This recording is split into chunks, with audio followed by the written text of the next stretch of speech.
आखिर क्यों डूब रही है हमारी इंडियन कंपनीज? शेयर बाजार क्यों टूट रहा है और कहां तक टूटेगा? दोस्तों, आपको तो पता ही होगा कि बाहर की कंपनीज बहुत सारा पैसा लेकर इंडिया आती है और आराम से इंडियन कंपनीज को खत्म कर देती है। आखिर क्या है इसकी वजह?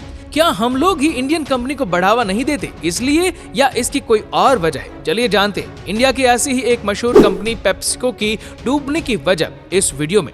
ठीक स्मार्टफोन मार्केट की तरह और लगभग ऐसा ही वेस्टर्न इंडियन स्पेस कैटेगरी में भी हो रहा था पेप्सिको की ब्रांड्स लेज और कुरकुरे।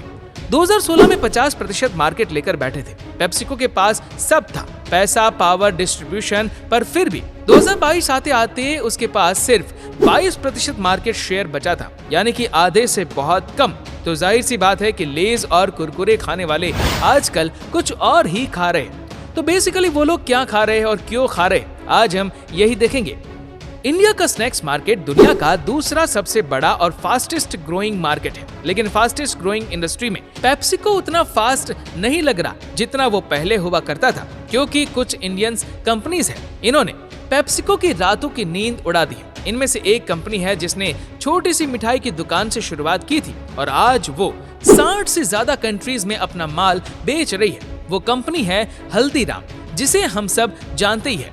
दूसरी कंपनी जिसने सिर्फ 10,000 के इन्वेस्टमेंट से अपना बिजनेस शुरू किया था और आज हजारों करोड़ का रेवेन्यू कर रही है, नाम है बालाजी। ऐसी ही और भी कंपनीज है जैसे आईटीसी बीकानेर वाला। ये सारी विदेशी नई इंडियन कंपनीज है जो पेप्सिको का मार्केट शेयर छीन रही है। मगर कैसे, चलो बताते हैं। अगर एक जगह चिप्स, नाचोस, बिस्किट्स है और दूसरी जगह समोसा, भुजिया, चकली जैसे स्नैक्स है, तो दोनों में से आप इंडियन स्नैक्स खाना पसंद करोगे। एक जगह वेस्टर्न स्नैक्स और दूसरी जगह इंडियन स्नैक्स है। प्रोबेबली बहुत सारे लोगों ने इंडियन स्नैक्स को ही खाना पसंद करते हैं और ठीक ऐसा ही इस सर्वे में भी हो रहा है, जहां 61% इंडियंस ने वेस्टर्न के सामने इंडियन स्नैक्स को प्रीफर किया। अब देखो, जाहिर सी बात है, चिप्स, बिस्कुट तो सभी खाते, मगर सर्वे के हिसाब से इंडियन स्नैक्स को ज्यादा प्रेफरेंस दी जाती है, जिससे हमें ये पता चलता है कि हल्दीराम, बीकानेर वाला और बालाजी की सेल्स इतनी कैसे बढ़ रही है, क्योंकि लोग इंडियन नमकीन के सामने वेस्टर्न नमकीन को ज्यादा प्रेफरेंस नहीं देते। अब जिस देश में हर 100 किलोमीटर पर आपको अलग अलग तरीके के स्नैक्स मिलेंगे और टेस्ट भी बदलती रहेंगी, वहाँ पर एक रेसिपी के स्नैक्स बेचना बहुत मुश्किल है। इसीलिए तो जाहिर सी बात है कि खाने में रीजनल कंपटीशन तगड़ा होता ही है और हल्दीराम जैसे कंपनीज ये बात अच्छी तरह जानते हैं। इसीलिए वो एक कैटेगरी के नमकीन को पूरे इंडिया में नहीं बेचते, वो लोग सिर्फ वहाँ पर ही बेचते हैं जहाँ पर ये सब चलते हैं।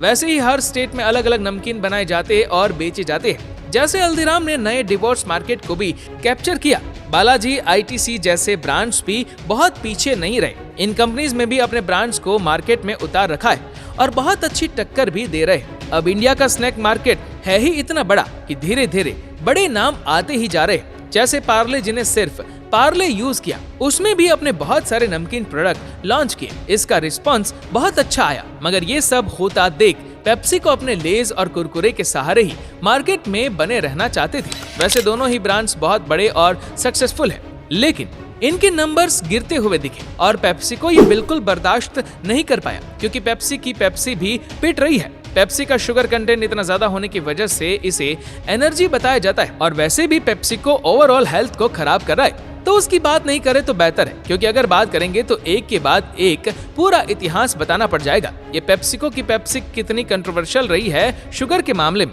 इसीलिए नमकीन मार्केट पेप्सिको के लिए आखिरी उम्मीद जैसी है। इसी वजह से पेप्सिको ट्रेडिशनल नमकीन को मॉडर्न ट्विस्ट देकर एक्सपेरिमेंट कर रहा है, ताकि जैसे तैसे स्नैक्स का मार्केट हाथ से फिसल न जाए। अब फिसलना ना फिसलना हमारी दुकान के हाथ में है, जो भाया जाए उसका मार्केट शेयर बढ़ जाए।